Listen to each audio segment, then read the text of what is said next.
सो हमने क्या करना है, y2 की वैल्यू जहाँ जहाँ y2 है इस इक्वेशन में इंसर्ट कर देनी है। तो मैं करता हूँ s2 is equal to mean y2, और y2 की जगह पे ये वैल्यू s2/2 और इसका जो है वो स्क्वायर, ठीक है, और प्लस आगे s2 माइनस s2/2 और होल स्क्वायर, ठीक है। अब इसको जो है वो सॉल्व करते हैं।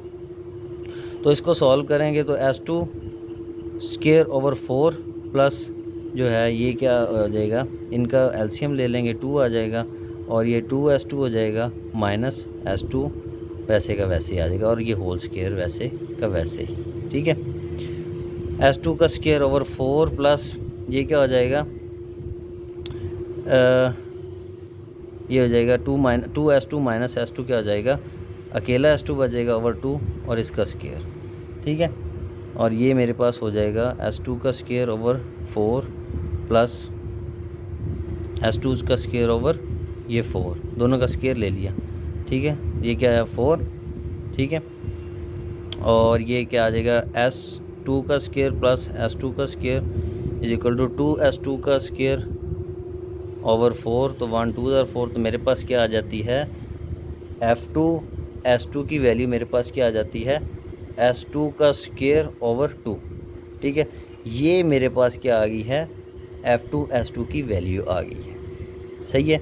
स्टेट 2 की जो है मेरे पास वैल्यू आ गई है s2 का स्क्वायर ओवर 2, ठीक है क्लास। तो ये क्या है मेरे पास अभी स्टेट 2 की वैल्यू आई है। इसी तरह ही मैंने क्या करनी है, स्टेट 3 की वैल्यू निकालनी है। फिर मेरे पास क्या आ जाएगी, वैल्यूज़ आ जाएगी, और मैं उनको क्या करूँगा जो है वो y1 square to y2 square y3 square में डाल दूँगा, सही है। इसी तरह ही अब हमने क्या करनी है, अपनी जो है हमने थर्ड जो है वो लेनी है, हमारे जो y3 की वैल्यू फाइंड करनी है, ठीक है। तो y3 क्या था मेरे पास, ये वाली स्टेट थी मेरे पास। तो मैं इसे लिखता हूँ f3 s3 is equal to mean y3, ठीक है। और ये मेरे पास है क्या, मीन y3 का जो है वो स्क्वायर है प्लस f2 s2 है। अब देखें क्लास, अब f3 की लेनी है, तो f2 s2 की मेरे पास वैल्यू पड़ी हुई है, ठीक है। तो क्यों ना मैं इस f2 s2 की वैल्यू जो है वो इसमें इंसर्ट कर दूं, सही है। f2 s2 की वैल्यू मेरे पास पड़ी हुई है, तो क्यों ना ये वाली वैल्यू मैं इसमें इंसर्ट कर दूं, तो मेरा मामला थोड़ा बहुत क्या हो जाएगा, सॉल्व हो जाएगा, ठीक है। तो हम क्या लेते हैं, इधर मैं क्या देता हूँ, इस इक्वेशन को मैं क्या दे देता हूँ 5 6 7 का जो है वो नाम दे देता हूँ। तो मैं क्या करता हूँ, पुट वैल्यू ऑफ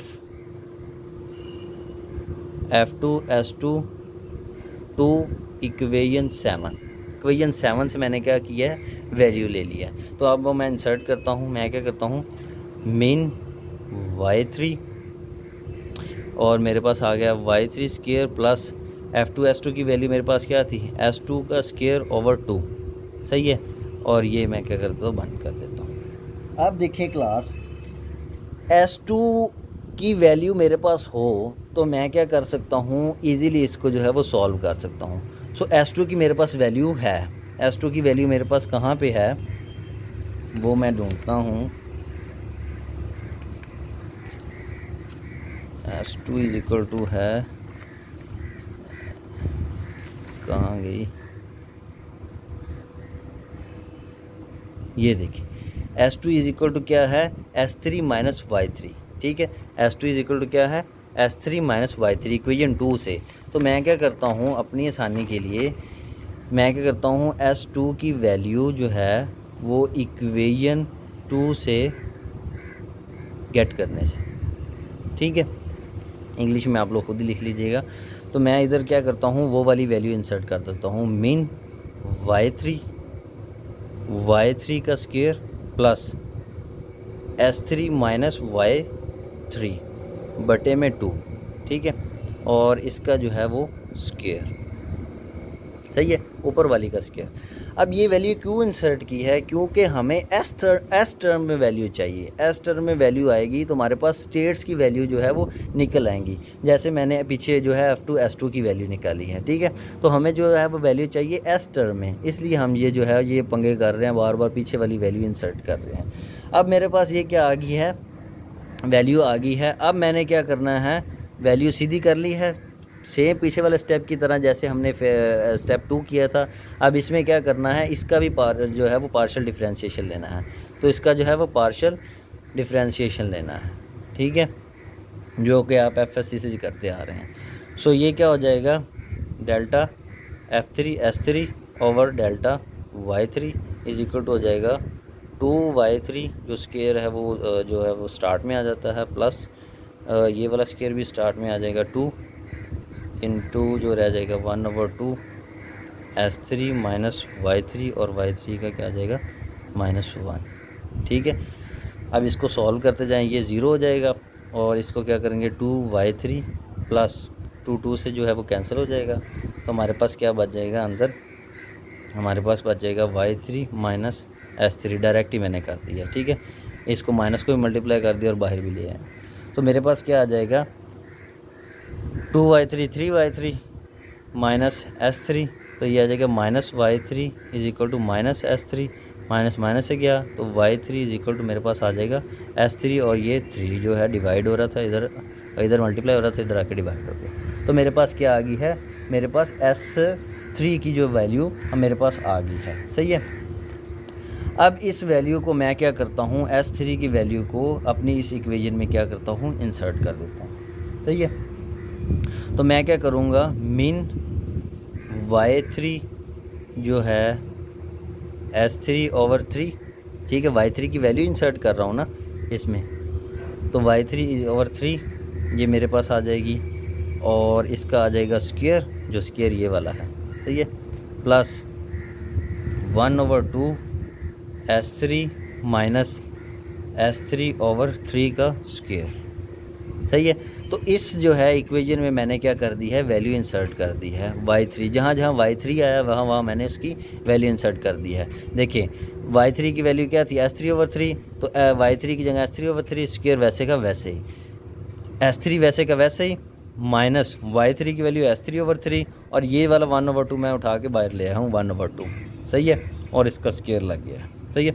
अब इसको सॉल्व कर लें तो मेरे पास क्या आएगा, इसको सॉल्व करें तो मैं कर देता हूँ S3 का स्क्वायर बटे में 9 प्लस 1/2, इन दोनों का जो है एलसीएम ले ले तो मेरे पास क्या आ जाएगा 3, और ये क्या बन जाएगा 3S3 माइनस S3, और स्क्वायर वैसे का वैसे रहेगा, S3 का स्क्वायर ओवर 9 प्लस 1/2, ये क्या हो जाएगा 2S3 ओवर 3, और ये स्क्वायर वैसे का वैसे ही रहेगा, ठीक है। तो S3 का स्क्वायर ओवर 9 प्लस 1/2, ये क्या हो जाएगा मेरे पास 4S3 स्क्वायर, ठीक है, ओवर 9, सही है, ओवर 9, तो 2 2s are 4 हो जाएगा, 2 2s are 4 हो जाएगा, और मेरे पास क्या आ जाएगा इधर S3 का स्क्वायर ओवर 9 प्लस 2/9 S3 का स्क्वायर। अब इन दोनों का जो है वो एलसीएम ले लो तो क्या आएगा 9, ठीक है, 9 S3 का स्क्वायर और प्लस 2S3 का स्क्वायर, सही है। तो 2 और प्लस 1 क्या आ जाएगा 3S3 का स्क्वायर ओवर 9, तो 3 3 ज़रा 9, तो मेरे पास क्या आ जाएगा 1/3 S3 का स्क्वायर, सही है। ये मेरे पास क्या आ गई है वैल्यू, ये मेरे पास आ गई है y3 की वैल्यू, मतलब F3 S3 की मेरे पास क्या आ गई है वैल्यू 1/3 S3 का स्क्वायर, सही है क्लास। तो ये मेरे पास उसकी वैल्यू आ गई है, सही है। अब इस वैल्यू का क्या है, देखिए मेरे पास S3 की वैल्यू आ गई है। अब मेरे पास S3 क्या था, ये देखें पीछे मेरे पास S3 क्या है, मैंने इसलिए अलग अलग पेजेस पे किया ताकि आप लोगों को जो है वो अंडरस्टैंडिंग जो है वो क्लियर हो जाए। S3 मेरे पास क्या है, ये देखें S3 y1 y2 y3 है, तो मैं क्या करूँगा S3 is equal to y1 plus y2 plus y3, ठीक है, और y1 plus y2 plus y3 मेरे पास क्या है 15, equal to less than and equal to है, तो मैं इसे एज्यूम कर लेता हूँ इक्वल टू 15, ठीक है, इक्वल टू 15 एज्यूम कर लूँगा। इस तरह S3 की वैल्यू जो है वो मेरे पास आ गई है, ये S3 की वैल्यू मेरे पास आ गई है। अब इस S3 की वैल्यू के जरिए हम क्या कर सकते हैं, y1 y2 की वैल्यू भी फाइंड कर सकते हैं। वो किस तरह, ठीक है, पहले तो y3 की वैल्यू फाइंड करते हैं। y3 इज इक्वल टू क्या था, S3/3, ठीक है। तो S3/3 है जो, तो S3 की वैल्यू क्या है 15/3, तो 3 5 ज़ार 15, ठीक है। ये पीछे मैंने वैल्यू निकाली है इसकी, ये y3 क्या है S3/3 आया था ना, तो इधर जो है y3 S3/3 पुट किया, तो S3 की मेरे पास वैल्यू है 15, तो 15/3 5, सही है। अब S2 की वैल्यू जो है वो भी निकाल सकते हैं, तो y2 की सॉरी, तो y2 क्या था मेरे पास S2/2। अब इस S2 की वैल्यू जो है हम क्या लेते हैं, इक्वेशन 2 से जो है वो वैल्यू लेते हैं S2 की। S2 की वैल्यू इक्वेशन 2 से क्या थी मेरे पास, S3 माइनस y3। तो मैं क्या लेता हूँ, S2 इज इक्वल टू है S3 minus y3, S3 minus y3, सही है, ओवर क्या है ये 2, इसमें जो है y2 की वैल्यू पुट की है। तो मैं क्या करता हूँ, मेरे पास क्या आ जाता है, y2 is equal to S3 minus y3, सही है। तो अब S3 की मेरे पास वैल्यू क्या है 15 है, इंसर्ट कर दिया। y3 की मेरे पास वैल्यू क्या है 5 है, ठीक है, वो भी इंसर्ट कर दिया, ओवर 2 वैसे का वैसे ही आ गया, ठीक है। तो मेरे पास क्या हो जाएगा 10/2 और ये 5 आ जाएगा। तो y2 की भी मेरे पास क्या वैल्यू आ गई 5, ठीक है, y3 की भी आ गई, y3 की मेरे पास वैल्यू क्या आ गई है 5, और y2 की मेरे पास वैल्यू क्या आ गई है 5। अब मैं y1 की वैल्यू भी निकालता हूँ, तो y1 इज इक्वल टू क्या था मेरे पास, S1 स्टार्ट से देखें, y1 is equal to S1 is equal to y1 है, ठीक है। तो y1 is equal to S1 हो गया, और S1 की वैल्यू क्या है मेरे पास S2 माइनस y2, ठीक है। तो मैं वैल्यू दर्ज करता हूँ, या इसको इस तरह का, चलें इस तरह ही रहने दें।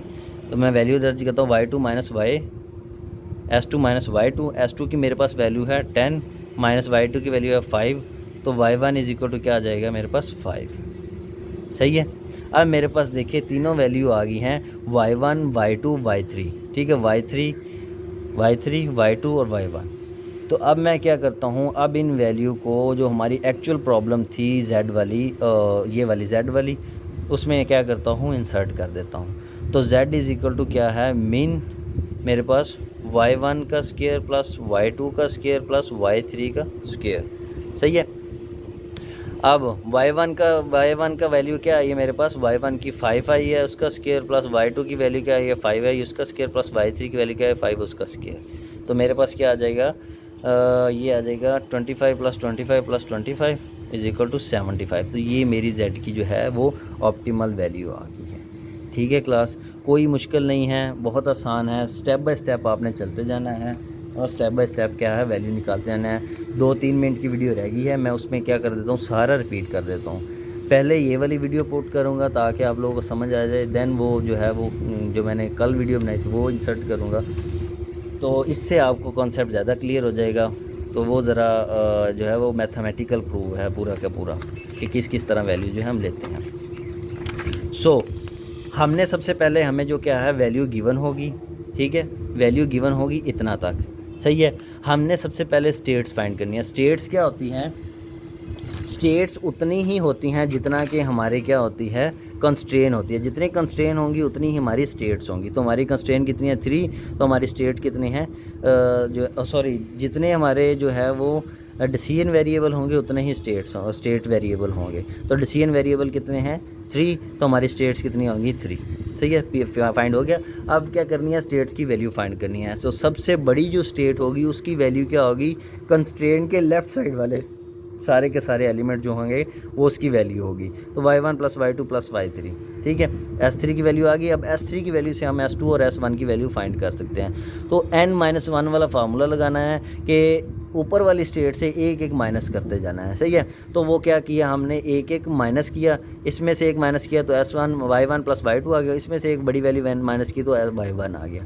अब nth टर्म वैल्यू ये तो पहले ही nth टर्म में है, nth टर्म इसकी निकालने के लिए क्या करते हैं, प्रीवियस स्टेज की क्या हम देखते हैं, प्रीवियस स्टेट की स्टेट लेते हैं और उस स्टेट की जो एंड वाली nth टर्म वैल्यू है उसमें से माइनस कर देते हैं। तो ये मेरे पास क्या आ गई है, nth वैल्यू आ गई है। इसी तरह S1 की nth वैल्यू क्या निकालेंगे, ऊपर वाली स्टेट, इसके लिए ये बड़ी स्टेट है तो ये बड़ी स्टेट का क्या लेंगे, स्टेट वैल्यू लेंगे सबसे पहले और उसकी nth टर्म माइनस कर देंगे, ठीक है। ये वैल्यूज़ निकल आई आपके पास।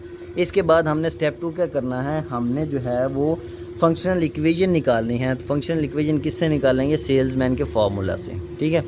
ओ सॉरी, बेलमैन के, सेल्समैन कह रहा हूँ, बेलमैन के फार्मूला से निकालेंगे।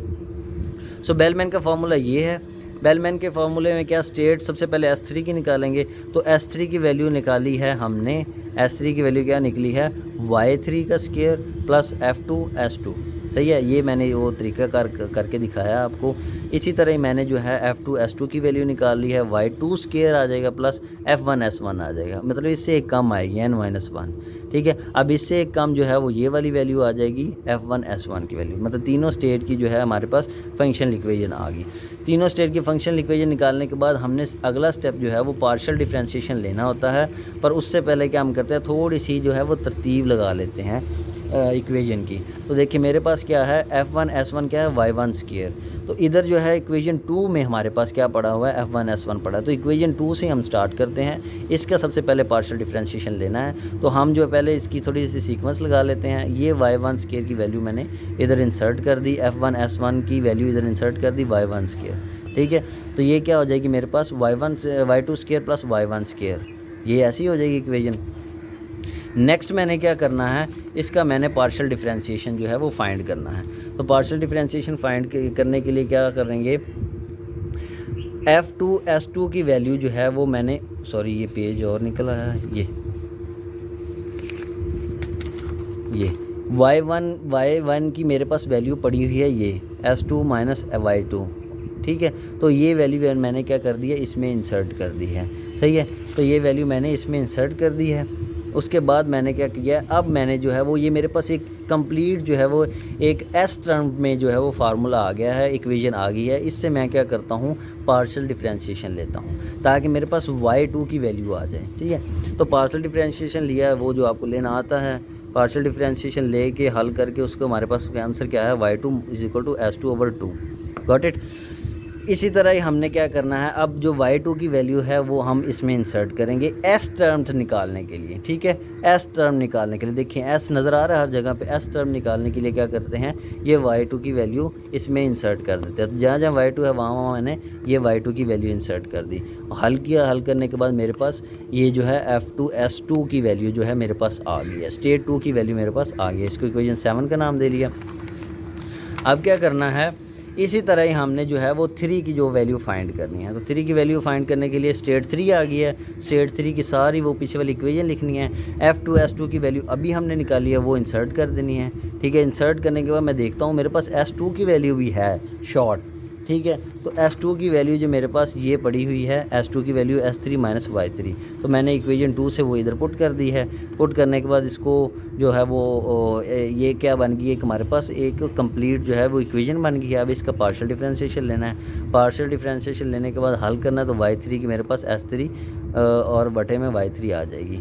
अब जहाँ जहाँ Y3 है वहाँ वहाँ S3 बटे में 3 पुट करेंगे, क्यों, क्योंकि हमने S टर्म में जो है वो इक्वेशन को लाना है, उसका जो है हमने हल करना है, ठीक है। तो जहाँ जहाँ Y3 है वहाँ वहाँ मैंने ये वैल्यू इंसर्ट करनी शुरू कर दी, सही है। इंसर्ट कर दी। इंसर्ट करने के बाद उसको हल किया। हल करने के बाद मेरे पास क्या आया आंसर, मेरे पास आया 1/3 S3 और S3 का स्क्वायर, ठीक है। F3 = ये वाला आंसर आया। ये मेरे पास क्या आ गई वैल्यू, F3 S3 की आ गई। F2 S2 की वैल्यू जिस तरह आई इस तरह F3 S3 की वैल्यू आ गई। अब मेरे पास S3 क्या है, S3 मेरे पास क्या है, Y1 + Y2 + Y3।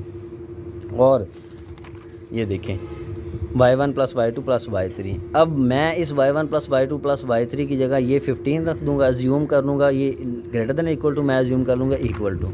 क्योंकि दोनों ही हैं, ग्रेटर भी और इक्वल टू ज्यूम कर लिया, और वो मैंने क्या कर दिया, y3 is equal to S3/3, जो मेरे पास वैल्यू आई थी y3 is equal to S3/3, इसमें sorry y3 is equal to S3/3 value आई थी, इसमें मैंने क्या कर दिया है, S3 की वैल्यू इंसर्ट कर दिया और जो काट के 5 आ गए, y3 की मेरे पास वैल्यू आ गई। सही है। अब y2 की वैल्यू फाइंड करनी है, क्योंकि y3 की आ गया, अब आसान हो जाएगी।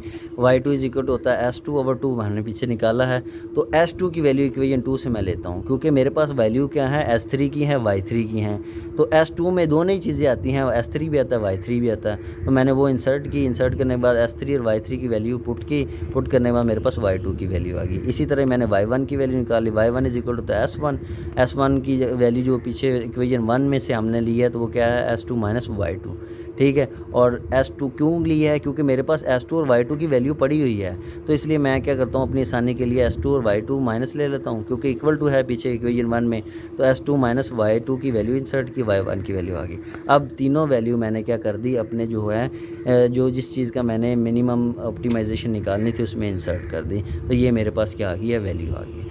बहुत आसान क्वेश्चन है, थोड़ा सा स्टेप बाय स्टेप आप करते जाएंगे तो आपको जो है क्लियर हो जाएगा। आप इसको सारे को एक पेज पे नोट करें, नोट करने के बाद क्या करें, इसको आराम से बैठ के तसल्ली से समझें, ये आपको समझ आ जाएगा।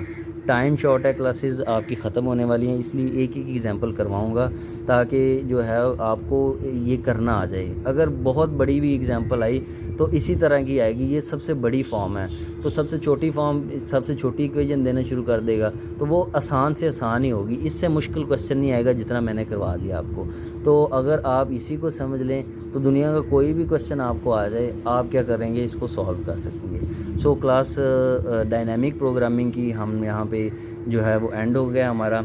सॉरी, एंड तो नेक्स्ट वीडियो में होगा, क्योंकि वो मैंने पहले बना ली थी, थोड़ी सी कम्प्लेक्स है, इसलिए आपको वो बाद में दिए ताकि ये तरीका आपको आसानी से समझ आ जाए। सो नेक्स्ट वीडियो एक होगी, उसके बाद जो है वो डायनामिक प्रोग्रामिंग एंड हो जाएगी, फिर हम अपना अगला लास्ट टॉपिक शुरू करेंगे। So stay home, stay safe class. Thank you very much. अल्लाह हाफिज़।